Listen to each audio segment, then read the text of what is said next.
Welcome to our channel, the channel where real stories meet raw truth. Here, we shine a light on the battles we fought, the voices they tried to silence, and the victories they never saw coming. These aren't just stories. They're testament to strength, dignity, and the power of rising when the world expects you to fall. Before we dive in, make sure to subscribe to our channel, tap the like button, and tell us in the comments where you're watching from. Your support helps us keep bringing you interesting stories that deserves to be heard. Now, let's get into today's story. They ignored the quiet black woman at the meeting until she took the mic. The glass boardroom at Winslow Dynamics gleamed with power, polished mahogany table, leather chairs that creaked when you leaned too far, and a panoramic view of Atlanta's skyline that screamed dominance. The quarterly strategy meeting was underway, and with it came the usual voices, loud, confident, familiar. C-suite executives talked over one another, tossing around phrases like vertical scalability and market aggression, as if the louder you spoke, the more right you were. At the far end of the table sat Maya Richardson, 32, black, quiet, a senior data analyst with 2 degrees, and a portfolio that could outshine half the people in the room. But you wouldn't know it, because no one asked. No one looked her way. No one even offered a simple, good morning. To them, Maya was just the analyst, the diversity hire who'd sit silently, take notes, nod politely, and disappear when the meeting ended. They didn't see her long nights running regressions, the unpaid overtime spent fine-tuning predictive models, or the fact that she spent the last 3 weeks uncovering a silent market crisis no one else in the company had noticed. She had the numbers. She had the proof. But what she didn't have was a voice in that room. As the meeting dragged on, the VP of marketing pitched a flashy campaign built on gut instinct and recycled buzzwords.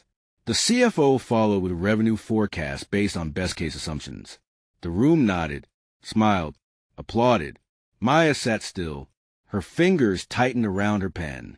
She opened her mouth to speak, actually based on the market's behavioral trend, but was cut off. "We'll circle back," someone said, already looking past her. Another exec leaned toward his neighbor and whispered, "She knew?" Laughter rippled. Maya swallowed hard and lowered her gaze. But she wasn't new. She was essential. She built a detailed, data-backed report showing that the proposed campaign would cause a $13 million loss and a 17% market share drop within 6 months. And in her back pocket, a counter-strategy. Leaner, smarter, real. Still, she waited. She knew how rooms like this worked, how black women were only heard when someone louder repeated their idea, how staying quiet sometimes wasn't cowardice. It was survival. Then came the moment. "Any final thoughts before we lock this in?" The CEO, Mark Callahan, asked the room. Silence. Nods. Maya looked around. No one else was going to say it. So she stood. Chairs creaked. Heads turned. A few brows raised. One exec chuckled. "She's about to Google something?" Maya walked in front of the room, steady but calm, and picked up the mic. "I wouldn't speak unless it mattered," she said, clicking her own slide onto the screen. The laughter stopped. A graph appeared, clear, sharp, and devastating. The red line sliced down like a blade. "This," she began, "is the financial impact your campaign will have. I've analyzed the behavioral trends, consumer fatigue, and market saturation. If we continue with this strategy, we'll lose $13.4 million in brand equity and risk a 17% decline in Q4 positioning." She clicked again. Another graph. This one showed growth, possibility, control. "This is the alternate strategy I've designed. It reduces overhead, increases ROI by 22%, and expands our footprint among underserved markets by 32%. This is an opinion. This is math. Data. Reality." The room was silent. No chuckles. No whispers. Just power, spoken in a calm voice they'd spent the entire meeting ignoring. The CEO leaned forward.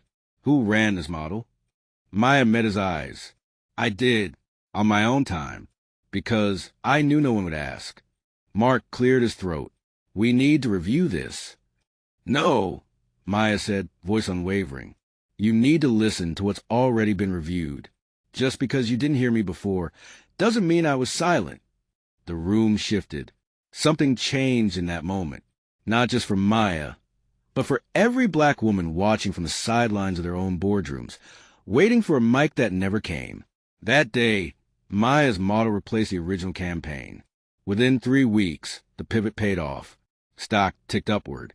Clients returned. The press called it Winslow's masterstroke in market redirection. Behind closed doors, executives scrambled to loop Maya in on every decision. Her inbox exploded. Interviews, speaking invites, internal promotions. Then came the meeting that made it official.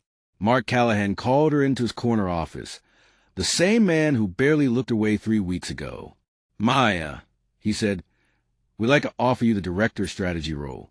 You've more than earned it." Maya looked around the office, his expensive desk, his signed photos with politicians, his fake humility. "You're offering me a seat now," she said softly. "But I've been standing for years. I just finally stopped waiting for permission to speak." He laughed, unsure. She didn't. "I'll accept," she said. "But I'm not just bringing my voice. I'm bringing others with me." And she did. Maya didn't just redesign Winslow's campaigns. She redesigned its culture. She built mentorship programs for young black professionals, created a diversity pipeline that actually meant something. In every boardroom she entered, she shifted the atmosphere. 1 year later, she stood on a stage accepting the National Leadership Award for Business Innovation. Flashes snapped. The applause roared. But Maya waited for it to settle. Then she stepped to the mic, this time by invitation. "I used to sit in rooms where I was invisible," she began, "where I was mistaken for the help, where being quiet kept me safe, but also kept me small. But silence isn't peace, and invisibility isn't dignity. The moment I chose to speak, not just loudly, but clearly, I reclaimed more than a meeting. I reclaimed my power." She paused. "And to every young woman, every black professional who feels unseen, remember this. You don't need their mic. You are the message." The audience rose in ovation. And back at Winslow HQ, where it all began, a plaque was mounted in the boardroom hallway. It read, "In honor of Maya Richardson, who reminded us that silence is not the absence of strength, but the preparation for it." Life lesson. The world will often ignore the quiet ones, especially if they're black, female, or uninvited to the table. But your voice, it holds value, even when others don't acknowledge it. Don't wait for permission to speak. When the moment comes, take the mic. Because sometimes the most powerful revolution begins with the voice they tried hardest not to hear. Thanks for watching. If this story inspired you, give a thumbs up, share it with someone who needs it, and subscribe for more powerful stories just like this. And don't forget, drop a comment and let us know where you're watching from. Your voice matters here. Stay strong, stay seen, stay heard.